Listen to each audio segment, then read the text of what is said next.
कराची के मुख्तलिफ इलाकों में रात गए बूंदाबांदी और हल्की बारिश हुई है। मुल्क के मुख्तलिफ हिस्सों में आज से मानसून की शिद्दत में इजाफे का इम्कान है। महकमा मौसमियात के मुताबिक आज कराची समेत सिंध भर में बारिश का इम्कान है। इस्लामाबाद, पंजाब, खैबर पख्तूनख्वा और कश्मीर में भी शदीद बारिशें हो सकती हैं। रावलपिंडी, मरी, गिलियात, जहलुम, चकवाल और अटक में क्लाउड बरस्ट के खदशात हैं।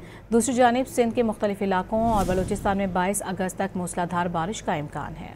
आपको इस खबर से मुतालिक आगाह करते चलें, कराची के मुख्तलिफ इलाकों में रात गए बूंदाबांदी और हल्की बारिश हुई है। साथ ही मुल्क के मुख्तलिफ हिस्सों में आज से मानसून की शिद्दत में इजाफे का इम्कान है। कराची के मुख्तलिफ इलाकों में रात गए बूंदाबांदी और हल्की बारिश हुई है। मुल्क के मुख्तलिफ हिस्सों में आज से मानसून की शिद्दत में इजाफे का इम्कान है।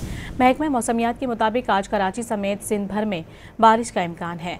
इस्लामाबाद, पंजाब, खैबर पख्तूनख्वा और कश्मीर में भी शदीद बारिशें हो सकती हैं। रावलपिंडी, मरी, गिलियात, जहलुम, चकवाल और अटक में क्लाउड बरस्ट के खदशात हैं। दूसरी जानिब सिंध के मुख्तलिफ इलाकों और बलूचिस्तान में 22 अगस्त तक मूसलाधार बारिश का इम्कान है।